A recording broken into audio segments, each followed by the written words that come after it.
하나님께 영광만 돌려야 되는 거죠. 할렐루야가 맞습니다. 참 좋은 어찌 보면 등대교의 전통이라고 할 수가 있는데, 항상 앞에 있는 사람이 중요한 것이 아니라 하나님의 말씀이 중요한 것이고 하나님 자체가 중요한 것임을 우리가 마음 가운데 새기셔서, 오늘 특별히 또 매년마다 우리 코로나 시기만 빼고 참 코로나가 참 많은 것들을 생각하게 하는데, 어쨌든 매년마다 첫 어찌 보면 감사 예배, 헌신 예배로 재직들 먼저 이렇게 하는 것은 앞선 기관장들이 먼저 주님 앞에 충성을 다짐하고 또 맡겨진 사명을 잘 감당하겠노라는 믿음의 자리 가운데에 그 첫걸음을 떼고자 하는 의미로 재직 감사 예배를 1월 달에 항상 우리가 드리는데, 재직들뿐만이 아니라 모든 믿음의 성도들이 다 하나님 앞에 부름받은 은혜의 자녀로서 하나님 앞에 감사하며 영광 돌리기를 다시금 다짐하며 나갈 수 있는 한 해가 될 수 있기를 주님으로 축복합니다. 그래서 오늘 어찌 보면 이 자리에 여러분들이 앉아 계신 것 자체가 참 복받은 사람이라는 것을 우리가 잊지 않으셔야 돼요. 왜 그렇습니까? 그 하나님께서 온 우주 만물을 창조하신 우리가 감히 가까이 할 수 없는 그 하나님이 여러분들을 선택하시고 불러주신 것만으로도 우린 너무나도 엄청난 은혜를 받은 사람이다. 이걸 우리가 마음 가운데 새기며 나아간다라면 감사치 못할 것이 없을 거예요.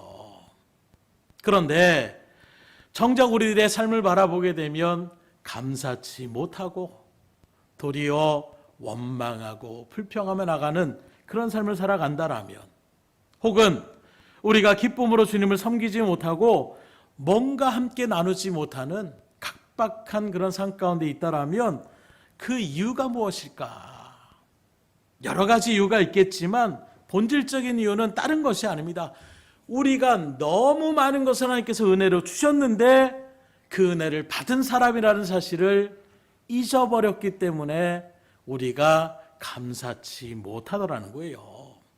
정말로 우리가 하나님의 엄청난 은혜를 받은 사람이라는 것을 믿음으로 분명하게 안다라면 원망 불평이 아니라 이래도 감사 저래도 감사, 모든 것이 하나님의 은혜입니다라고 고백하며 나갈 수밖에 없다라는 거예요. 예를 든다라면 누군가 여러분들에게 그냥 내가 그냥 당신 마음에 들어서 1억 주겠습니다 하고 1억 원을 딱 준다라고 생각해 보세요. 황금을 보기를 돌같이 하라, 그런 마음으로 난 그런 돈 필요 없습니다, 이렇게 여러분들이 거부하겠습니까?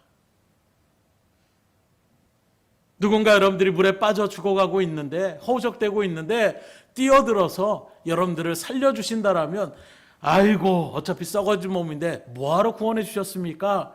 이렇게 우리가 판문한다라면 정상적인 사람이라고 이야기할 수가 없을 거예요.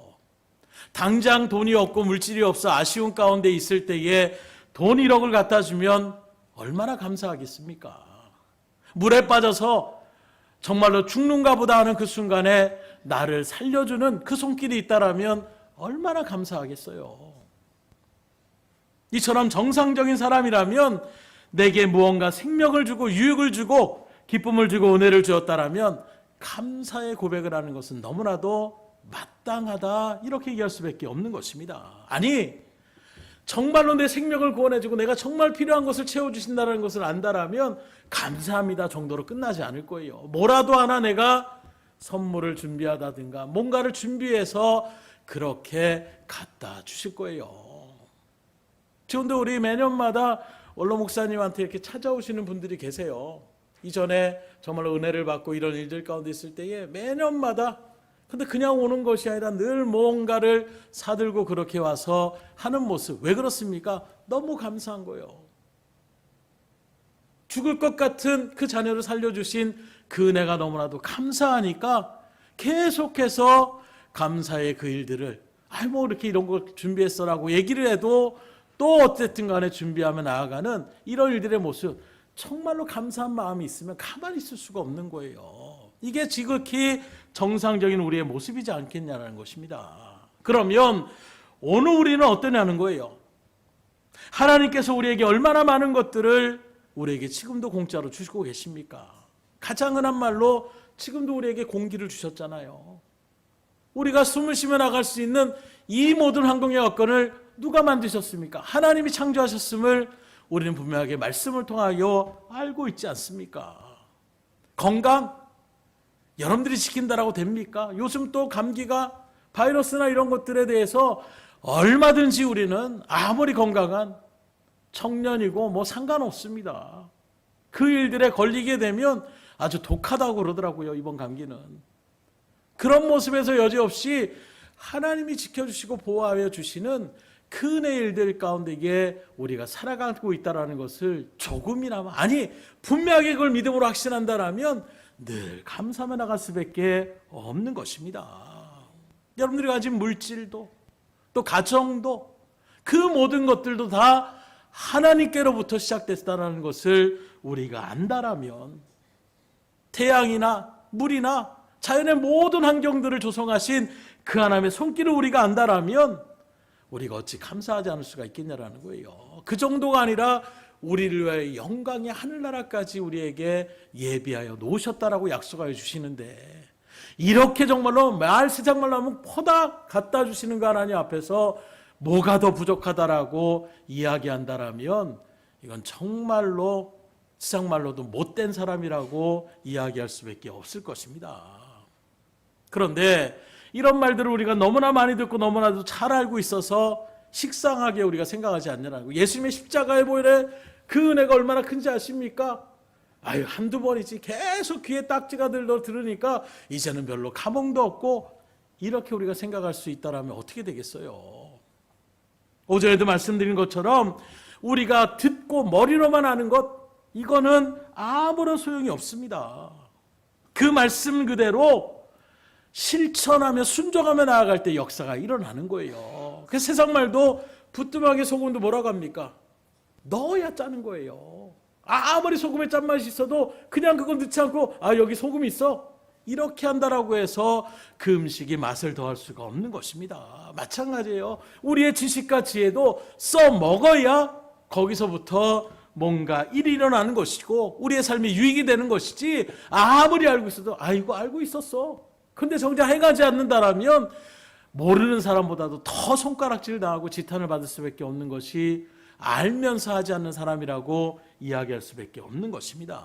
그러면 우리가 정말로 하나님의 은혜를 안다라면, 지금까지 열거했던 그 모든 것이 정말 은혜를 아멘으로 하다 본 것처럼 모든 것이 다 하나님의 은혜입니다. 이 모든 것을 하나님이 주신 것이 너무나도 귀하고 너무나도 많이 있습니다라는 것을 우리가 분명히 안다라면 우리가 어떻게 해야 되겠습니까?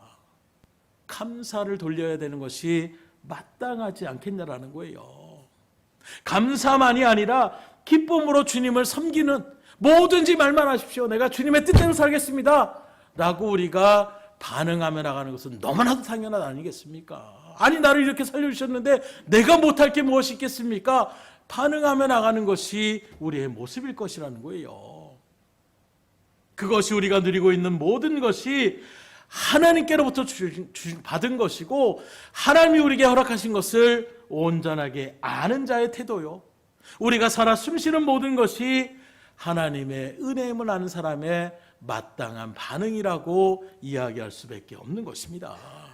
그래서 이것을 누구보다 잘 알고 있었던 사도 바울은 이렇게 선포합니다. 고린도전서 6장 19절 20절에 보면, 너희 몸은 너희가 하나님께로부터 받은 바 너희 가운데 계신 성령의 전인 줄을 알지 못하느냐? 너희는 너희 자신의 것이 아니라 값으로 산 것이 되었으니 그런즉 너희 몸으로 하나님께 영광을 돌리라. 너희들의 몸이 너희 것인 줄 아느냐?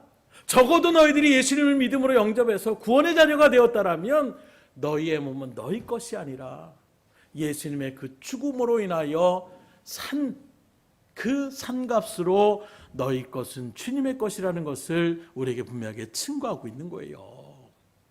이러한 바울처럼 정말로 여러분들에게 하나님께 부름받은, 또 주님을 믿음으로 영접한 하나님의 구원의 성도라면 마땅한 이런 고백이 있어야 될 것입니다.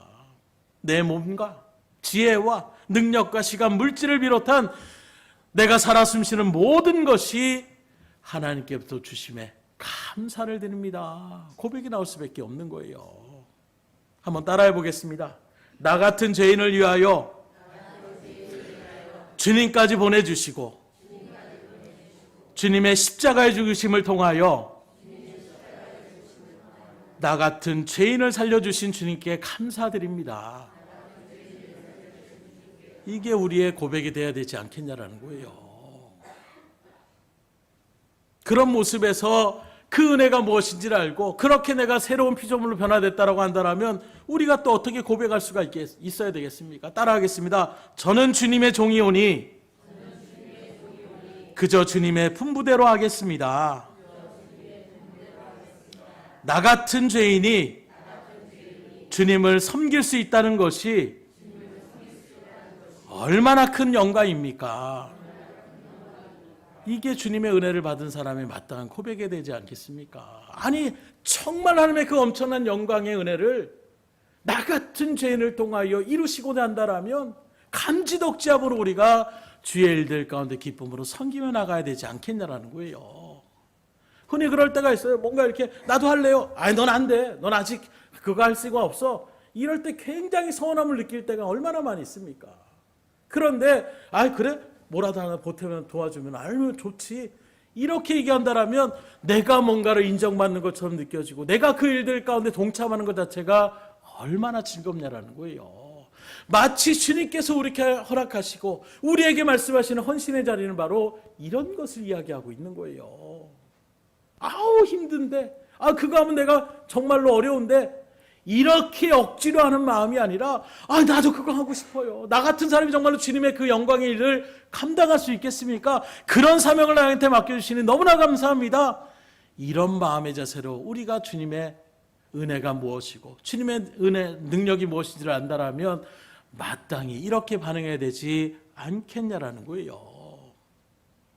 그런 믿음의 일들 가운데 주님의 것이니 나는 이제 주님께 값으로 산자가 되었으니 주님이 원하시는 대로 주님의 뜻대로 하겠습니다. 이런 고백을 할 때에 진정한 자유함이 생기게 되는 거예요. 내가 내 것을 움켜쥐려고 하면 이게 덜덜 떨리는 것입니다. 조금만 내가 힘이 떨어지면 이거 놓치면 어떡하지? 주님 앞에 모든 것을 맡기며 나아가면 안심이 되는 거예요. 그렇게 주님 앞에 온전하게 고백할 때 진정한 빛의 은혜를 우리가 누리며 나갈 수가 있는 것입니다. 하나님의 정화의 빛같이 내리는 그 강렬한 은혜와 축복의 광선이 우리 가운데 비춰지는 거예요. 그렇게 믿음으로 주님 앞에 고백하며 나아갈 때에 우리의 삶이 정말로 아름답고 귀하고 복되고 영광스럽고 기쁘고 은혜가 넘치는 은혜의 삶 가운데 살아갈 수가 있는 것입니다. 나아가 주님의 향기를 정말로 여러분들이 가는 곳마다 아이고 예수 믿는 사람들 뭔가 틀리네. 하나님과 함께하는 사람들은 정말로 저렇게 복받는 인생이라는 것을 여러분들의 그 발걸음을 통하여 아름다운 그리스도의 향기가 흘러 넘칠 수밖에 없는 이런 놀라운 역사를 체험하며 나갈 수 있기를 주님으로 축원합니다. 특별히 오늘 재직으로서 주의 일들 가운데 한 해 또 믿음으로 결단하여 온전히 주의 뜻 가운데서 충성하며 사명을 가지고 주의 일들을 감당해 나가는 재직들 뿐만이 아니라 오늘 이 자리에 계신 모든 믿음의 성도님들이 그런 주님의 은혜를 마음 가운데 새기시고 하나님 앞에 감사하며 누림의 삶을 살아갈 수 있기를 주님으로 축복합니다. 두 번째로 하나님이 우리에게 은혜를 주신 것뿐만이 아니라 최고의 것을 우리에게 주셨음을 우리가 분명히 아셔야 된다는 거예요. 가끔 제가 우리 사모한테도 막 그럴 때 있어요. 막 이렇게 나누고자 하고 뭐 이렇게 하는 부분들이 참 많이 있는데 때로는 그냥 막 대충 하는 모습으로 이렇게 나가는. 그러니까 뭔가 저는 그런 마음이 있어요. 잘 주는 것을 베푸는 걸 잘 못하는데 그런 마음에 하면은 내가 생각할 때 이건 정말로 값어치 있고 최고라고 생각하는 거면은 정말로 그걸 줄이는 것에 거리낌이 없는데 제가 생각할 때 이거 뭐 받아가지고 이런 마음이 드니까 잘 주지 못해요. 그런 부분에서 우리 사모는 잘 나눠요. 뭐 하나 받으면 이것도 나눠주면 좋지. 그런데 어쩔 때 보면 모두가 대부분은 참 감사함으로 그렇게 유용하게 썼다고 하는데 어떤 분들은 받으면서 뭐 이딴 걸 갖다가 줬냐고 이렇게 반응하며 나갈 때가 있는 거예요. 그럼 저도 괜히 속상해가지고 내가 뭘 했어? 그런 거 뭐하러 줘가지고 괜히 듣지도 못할 소리 듣느냐고 이런 얘기할 때가 있는데 하나님이 우리에게 주시는 것은 그런 것이 아니라는 거예요. 정말로 최상의 것, 최고의 것을 우리에게 주셨다라는 것을 믿으시기를 주님으로 축원합니다. 앞서 말한 것처럼 하나님이 우리에게 여러 가지 온갖 것들을 다 주셨는데 그 온갖 것들 가운데서도 시시한 게 없어요. 공기가 시시합니까? 당장 공기가 떨어지게 되면 우리는 숨을 쉴 수 없어요.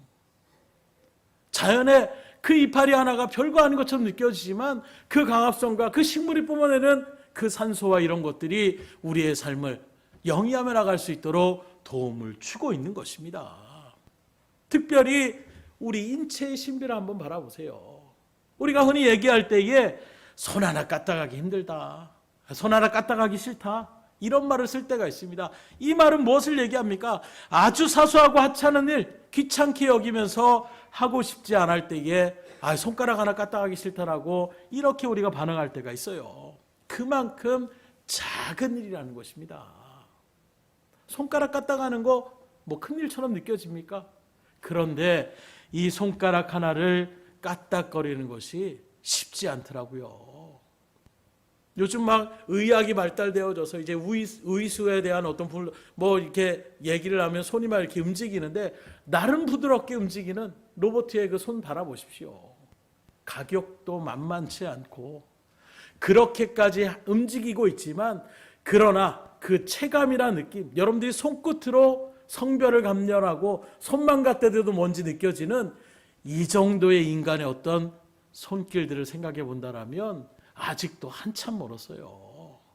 하나님이 창조하신 이 일들이 우리가 아무렇지도 않게 움직이고 생각하는 대로 움직여지니까 별거 아닌 것처럼 느껴지지만 그 하나가 생각되어져서 내 뜻대로 움직인다는 것 자체가 과학적으로 나간다라면 얼마나 그것이 힘들고 어려운지를 새삼 우리가 깨달을 수가 있다는 거예요.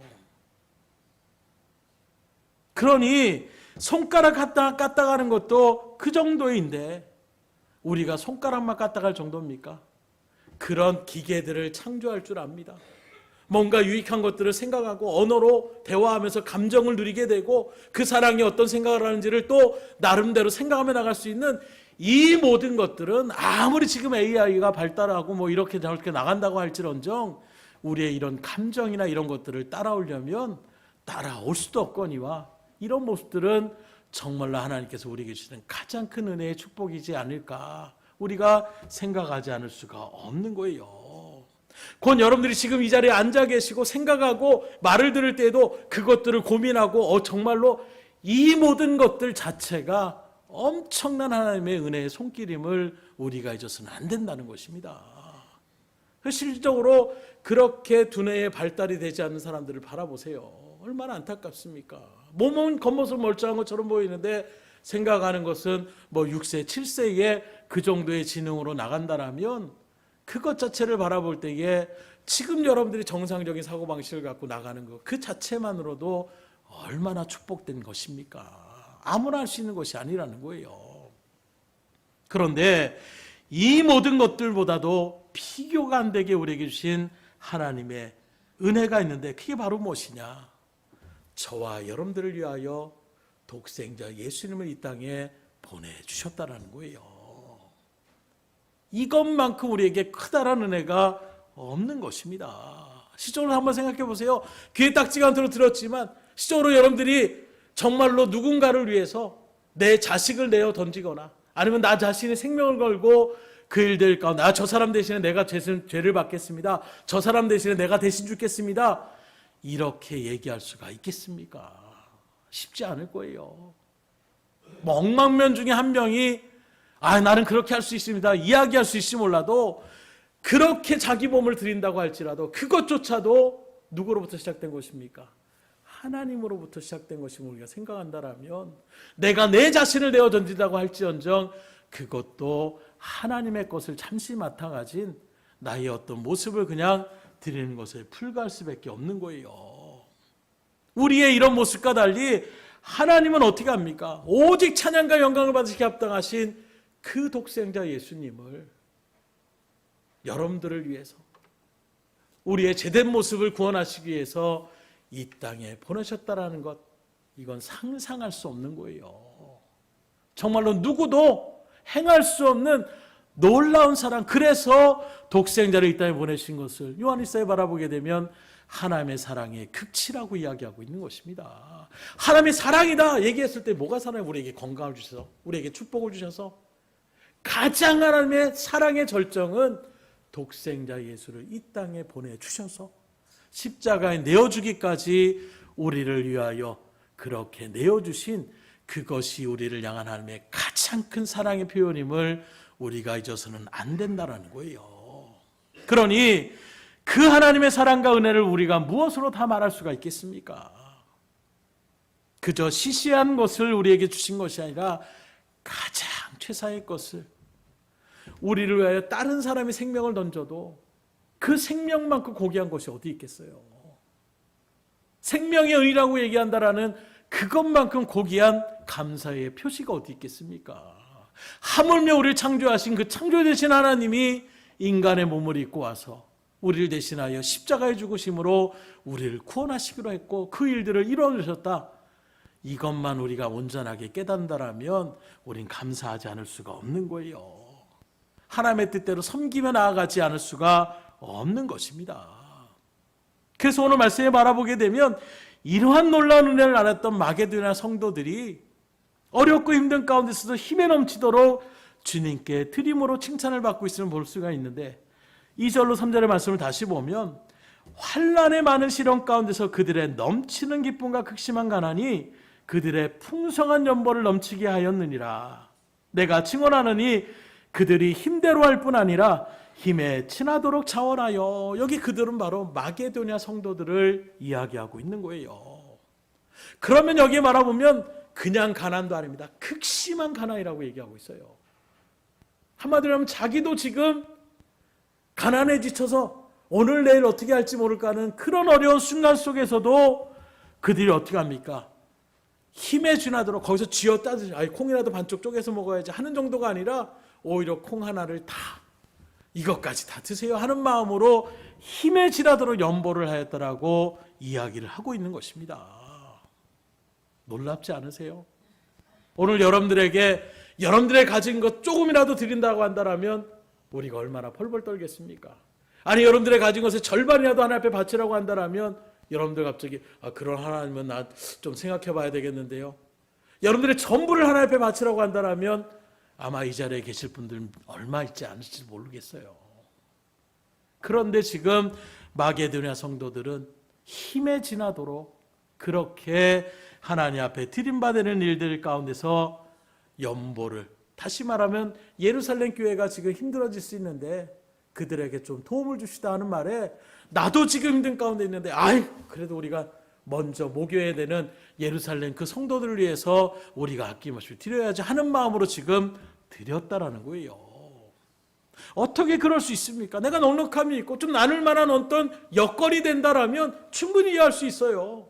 그런데 나도 지금 살기 힘들어지는 극심한 가난 가운데 있는데 거기서 쥐어짜내듯이 그렇게 하나님의 일들 가운데 동참한다라는 것 쉽지 않습니다. 그러기에 놀라운 말씀이라는 거예요. 어떻게 이런 일들을 행할 수 있습니까?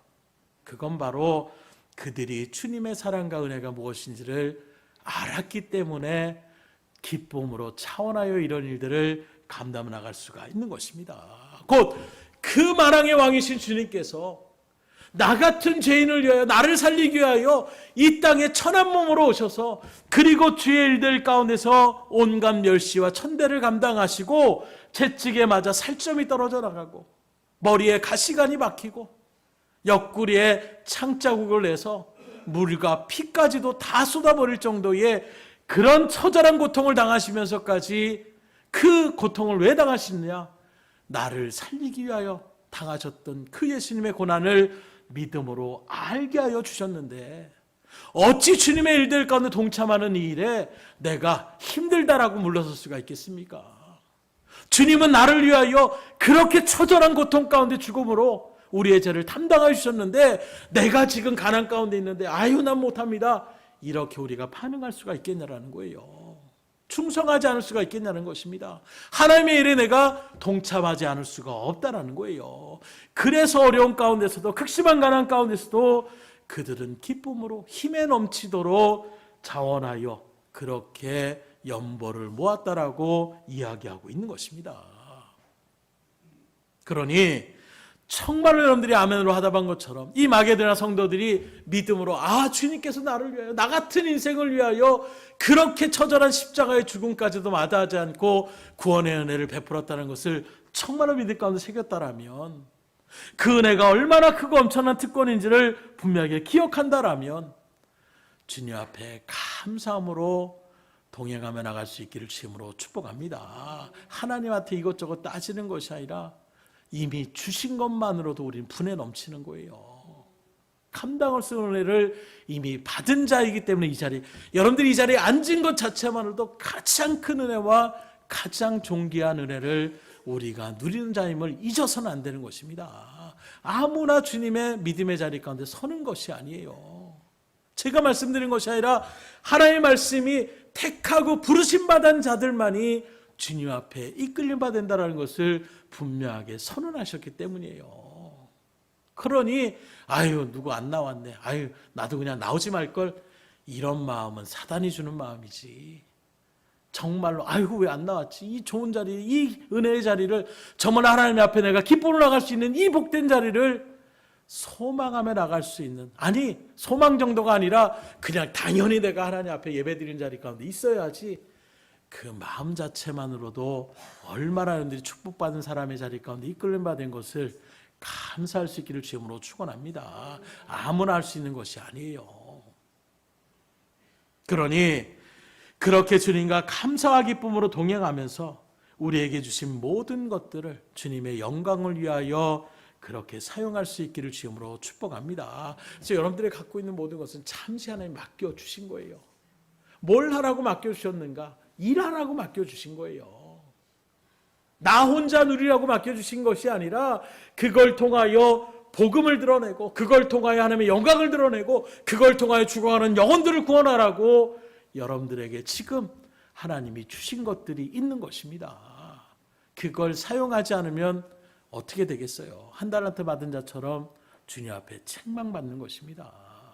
맡겨주신 그 달란트를 잘 사용하셔서 하나님 앞에 영광 돌리며 마지막 그날에 주님부터 크게 칭찬받는 우리 재직들, 또 이 자리에 계신 모든 믿음의 성도들이 될 수 있기를 주님으로 축복합니다. 마지막으로 하나님은 헌신하는 자에게 심지어 은혜를 주신 것만도 감사한데 풍성한 은혜를 또 우리에게 허락하여 주시더라는 거예요. 우리가 헌신과 관련하여 꼭 기억할 때 것인데 그게 바로 무엇이냐? 우리가 주님을 위하여 헌신과 봉사하고 충성하라고 하신 것은 결코 우리를 힘들게 하려고 주신 것이 아니라 우리에게 더 많은 복과 은혜를 주시기 위하여 헌신을 요구하시는 것을, 섬김을 요구하심을 믿으시기를 주님으로 축원합니다. 하나님이 이렇게 바쳐라 하는 것은 없어 죽겠는데 이걸 또 바치면 나는 어떻게 하라고? 우리 하나님 그런 하나님이 아니세요. 우리 하나님이 강도입니까?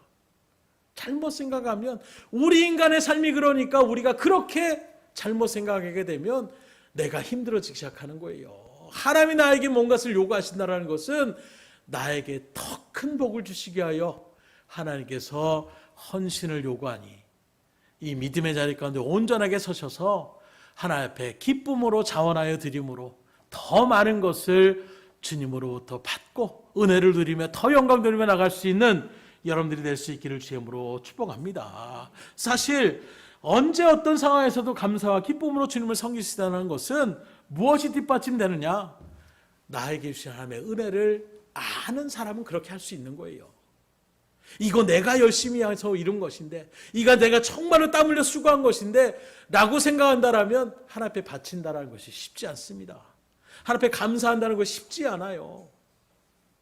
그러나 그 모든 것이 하나님께로부터 온 은혜라는 것을 안다라면 어떠한 상황 가운데서도 우리 하나님 앞에 감사하며 기쁨의 고백을 올려드릴 수가 있는 것입니다. 더 나아가 하나님께 대한 절대적인 신뢰를 갖고 있기 때문에 감사할 수 있는 거예요. 그래서 제가 늘 말씀드리지만 지금 당장의 현실이 아니라 뭔가 고난이 오면 그 고난 뒤에 하나님께서 더 많은 것을 준비하고 계시다는 것을 믿음으로 아는 사람은 이제 더 이상 그 고난이 크게 타격감으로 오지 않습니다.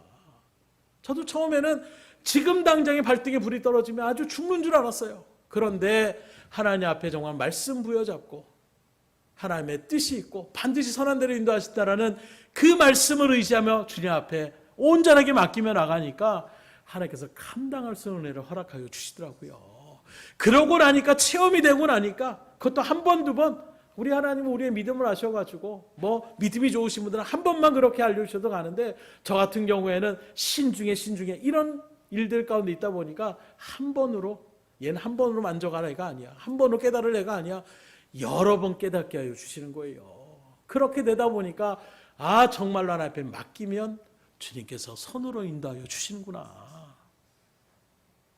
그 믿음이 새겨지게 되니까 이전보다는 더 자유로움으로 더 기쁨의 모습으로 주님 앞에 고백하며 나갈 수가 있는 거예요. 당장 일들 가운데 아니야. 하나님이 또 일들에서 또 뭘 주시려고 하지?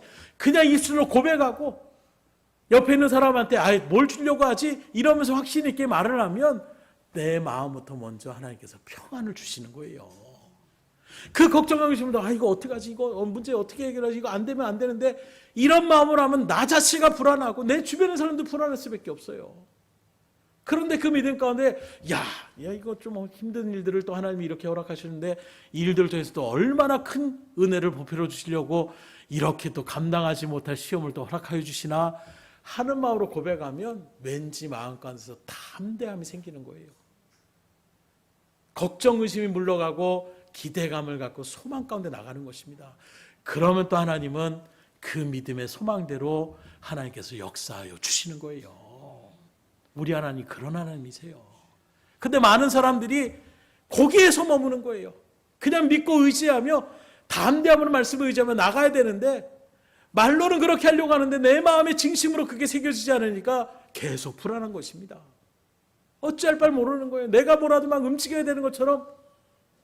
그때에 제가 할 수 있는 하나님의 체험은 기도의 자리에 딱 쓰시면 돼요. 그 마음 솔직히 주님 너무나도 불안합니다. 이게 기도함을 통하여 일어나갈지 아직 믿음의 연약함도 있습니다. 하나님 그러나 말씀에 의지해서 하나님 앞에 기도하며 나갈 때 하나님 역사하시다고 하셨사오니 하나님 선한 길로 인도하여 주시옵소서. 저 주님밖에 없습니다. 정말로 진실한 마음으로 주님을 의지하며 나가보세요. 하나님이 그때 역사하여 주시는 거예요. 하나님 우리의 진심을 듣기를 원하세요. 우리의 진심의 모습을 보기를 원하세요. 거칠해적인 내 마음은 전혀 그런 거 그래? 이렇게 한번 하나님 진실의 마음은 아닌데 하나님 그러니까 하나님 도와줄 줄 믿습니다. 그냥 중언부언하듯이 그렇게 기도하는 기도에는 하나님은 응답하시지 않으세요. 특별히 믿음에 아주 연약한 사람들은 이거 정말 그럴까 하는 마음으로 그렇게 기도해도 하나님은 들어주실 때가 있어요. 왜요? 그의 믿음을 세워주시기 위하여. 근데 적어도 이 자리에 계신 분들은 그런 수준은 넘어갔어요. 정말로 여러분들의 신앙의 수준을 그만큼 알기 때문에 여러분들이 정말 진심으로 기도하지 않으면 하나님 역사하시지 않습니다. 어린아이 때야 응애 하면 그냥 알아서 해주시는데 저도 지금 이 자리에 계신 분들은 어린 그런 자리 가운데 계신 분들이 아니에요. 그런 여러분들에게 하나님은 진심을 요구하십니다. 형식적인 모습이나 거칠해적인 모습이 아니라 정말로 내 마음에 진심을 다해서 하나님이 아니면 안 됩니다라는 그 간절함이 있을 때 하나님께서 역사하시더라는 거예요. 그렇기 때문에 주의 일들 가운데서 우리가 정말로 하나님의 역사에 참여한다는 것 자체만으로도 우리가 믿음으로 또 하나님께서 나를 사용하시고자 한다는 그 의미를 우리가 헌신의 자리 가운데 서게 하여 주심으로 알게 하여 주신다라면 그것만으로 감사할 수 있기를 주님으로 축원합니다. 이걸 온전하게 알고 깨달은 사람은 억지로 일하지 않아요. 일을 하는데도 신이 납니다. 하나님이 많고 많은 사람들에게 나를 특별히 선택하셔서 이 일들을 진행케 하여 주시게 하여 하나님의 그 놀라운 영광의 은혜를 나한테 누리게 하여 주시게 하여 이런 일들을 맡겨주셨구나 감사함으로 그 일들 가운데 기쁨으로 나아갈 수가 있는 거예요. 그 마음을 잃어버리면 짜증나는 거예요. 힘든 것입니다. 왜 나만 이렇게 해야 되냐고 원망이 쏟아지기 시작하는 거예요. 주님 앞에 대한 원망의 마음이 있습니까? 오늘 이 마음을 다시금 회복할 수 있기를 주임으로 축원합니다. 여러분들을 특별히 선택하여 주신 그 하나님이 고난도 여러분들에게 허락하시는 것은 더 큰 은혜의 자리 가운데로 인도하여 주시게 하는 주님의 뜻을 우리가 믿음으로 알아서 그 어떤 역경이 우리 가운데 펼쳐질지라도 흔들림 없이 영광 누리며 나갈 수 있기를 주임으로 축복합니다. 그런 하나님이기 때문에 그 선으로 인도하시는 하나님이 여러분들이 충성하며 주의 일들 가운데서 그 존귀하신 가장 귀한 예수님까지도 우리를 위하여 내어주신 그 하나님이 여러분들이 주님 앞에 충성하며 기쁨으로 주의 일들을 감당해 나갈 때에 가만히 계시겠냐라는 거예요. 당연히 복을 주실 수밖에 없는 것입니다. 그렇게 감사와 기쁨으로 주님을 섬길 때에 왜 더 큰 은혜와 능력을 하나님께서 우리에게 허락하여 주지 않겠어요? 더 우리에게 부어주십니다. 그래서 오늘 9절의 말씀입니다.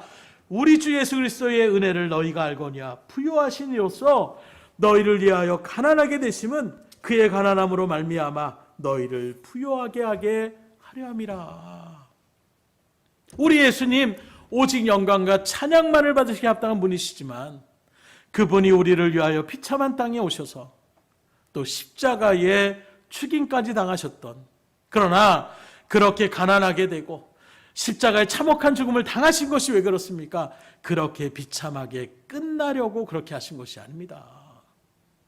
오히려 그것을 통하여 온 인류를 살리기 위해서, 또 부활을 통하여 만왕의 왕이요 만주의 주가 되셔서 더욱 영광을 나타내시고 받으시기 위하여 주님께서는 십자가의 그 자리도 마다하지 않고 나아가셨던 것입니다. 그래서 예수님의 그 은혜는 사망 권세를 깨뜨리시고 부활하여 승천하셨음을 우리에게 증거하고 있어요. 그래서 믿음의 여정은 십자가의 고난으로 끝나는 것이 아닙니다. 이 고난 자체가 우리 가운데 지워지면 안 돼요. 누구에도 자기의 십자가가 있다고 말씀하고 있습니다. 중요한 것은 십자가의 고난이 우리의 종착지가 아니라, 예수님이 비참하게 죽음으로 끝난 것처럼 유대인들은 생각했지만 죽음의 권세를 깨트리시고 다시금 살아나시는 이 놀라운 기적을 통하여 진정한 우리의 메시아가 되고 구원자가 되심을 확증케 하여 주시고 하늘 보좌 우편에 그렇게 좌정하셔서 오늘도 여러분들을 지켜보시고 여러분들의 믿음을 세워주시게 하여 기도하며 나가고 계시는 그 하나님의 은혜를 누리며 나아갈 수 있기를 주임으로 축원합니다. 그러기에 우리에게도 고난은 오지만 고난이 끝이 아니라 그 뒤에 하나님께서 예비하신 영광의 자리가 있는 거예요.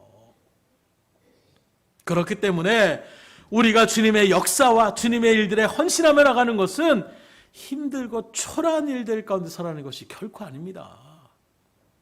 그런 귀한 사역을 통하여 죽어가는 영혼들을 살리고 하나님의 영광에 참여케 하기 위하여 부욕해 하려는 것임을 믿으시기를 주임으로 축복합니다. 그래서 여러분들을 통하여 계속 우리의 미련한 발걸음으로 전도하라고 말씀하고 있어요. 우리 미련해 저만 하나님 바라보실 때에는 너무나도 미련한 존재이지만, 너무나도 미천한 존재이지만 그런 여러분들을 통해 하나님의 영혼을 살리는 놀라운 일들을 이루시기를 작정하셨으니 이것이 바로 우리를 부욕해 하는 자리라고 말씀하고 있는 것입니다.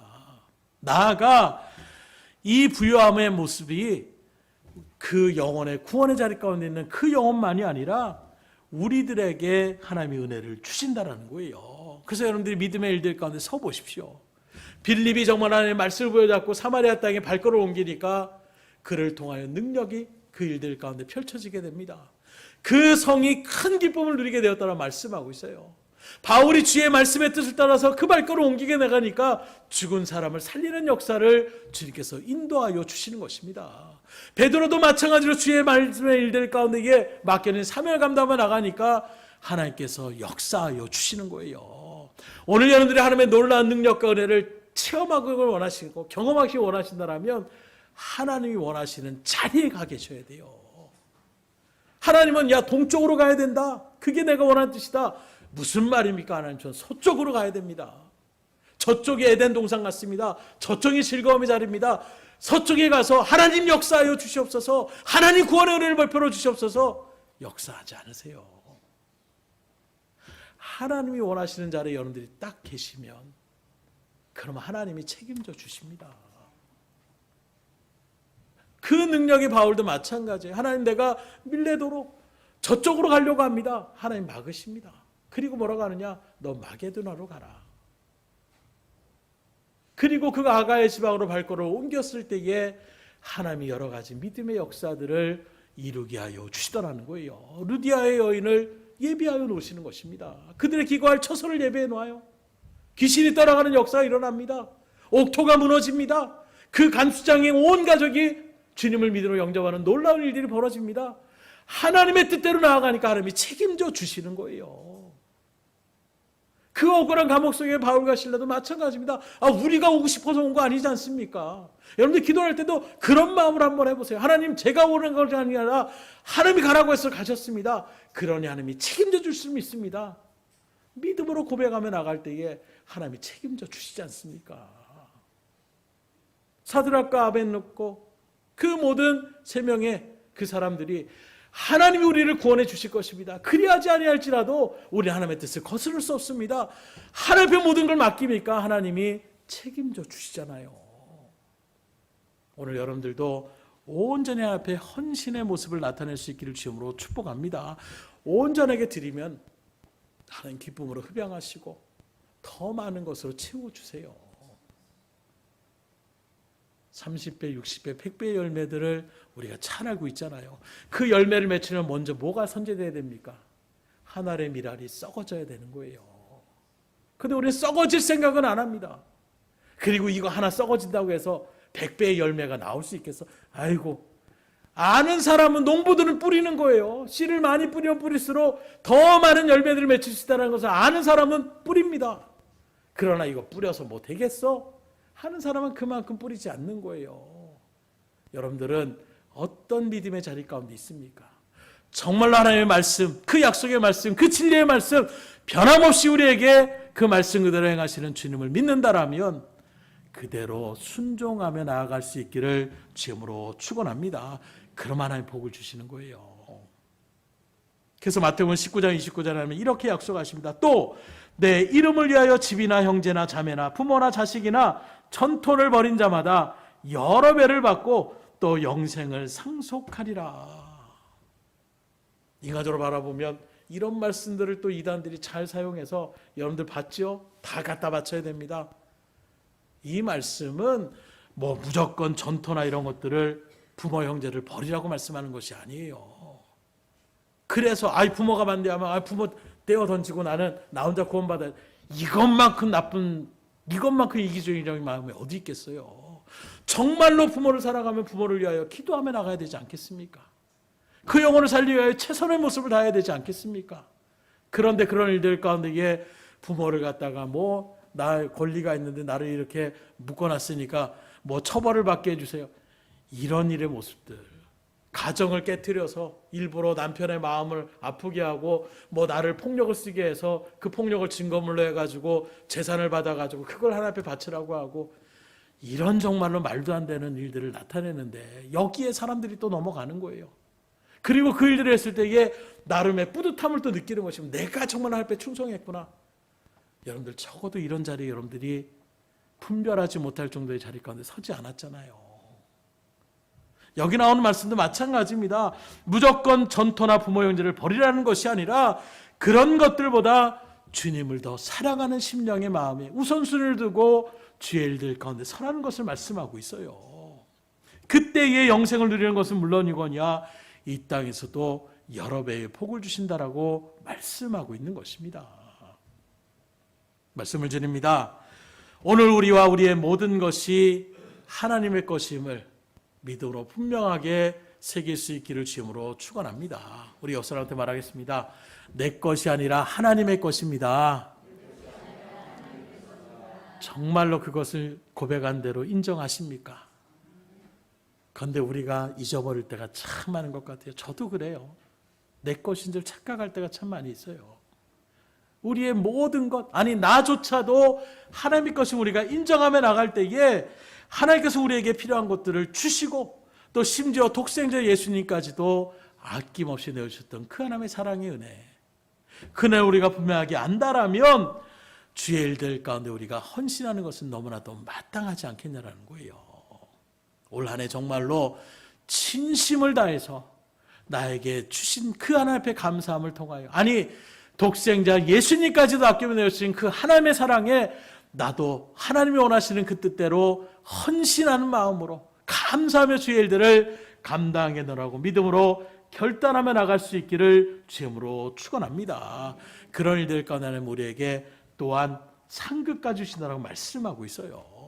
그러니 오늘 재직감사 예배를 드리면서 재직들뿐만이 아니라 이 자리에 계신 여러분들 모두가 정말로 하나님의 은혜와 은총이 무엇인지를 분명하게 기억하시고 새기시며 진실된 마음으로 감사와 기쁨과 감격 가운데에 우리의 몸과 마음과 시간과 물질을 주님을 위하여 살아가심을 통하여 정말로 하나님 앞에 영광을 나타내며 하나님의 놀라운 은혜를 충만히 누리며 부름받았을 때에 하나님 앞에 정말로 이렇게 맡겨진 일들을 감당했노라고 담대함으로 주님 앞에 보고하며 나갈 수 있는 저희들의 복된 발걸음이 될 수 있기를 주님으로 축복합니다.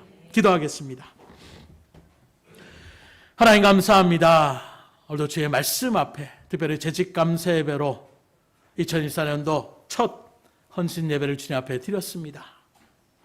하나님의 뜻 가운데에 또 귀한 각자의 직분의 자리 가운데에 서게 하여 주시는 그 하나님의 은혜의 손길을 믿음으로 확증케 하여 주셔서 먼저 우리가 주님 앞에 드리며 나아가는 그 마음의 자세, 그 속에서 먼저 하나님께서 우리에게 베풀어 주신 그 많은 은혜, 그 엄청난 은혜, 그 존귀한 하나님의 은혜들을 마음 가운데 새기게 하여 주심으로 첫사랑을 회복케 하여 주셔서 올 한 해 정말로 맡겨진 주의 일들에 맡은 자에게 구할 것은 충성이라고 말씀하셨던 그 말씀처럼 온전하게 주님 앞에 최선을 다하여 충성함으로 마지막 정말로 한 해를 마무리하며 나갈 때에 하나님 앞에로 크게 칭찬받고 또 믿음으로 우리가 고백하며 감사하며 영광 돌릴 수 있는 믿음의 재직들이 다 될 수 있도록 오늘 말씀 앞에 선 모든 주의 백성들이 다 될 수 있도록 주님 붙잡아 주시고 인도하여 주시고 역사하여 주시옵소서. 아멘.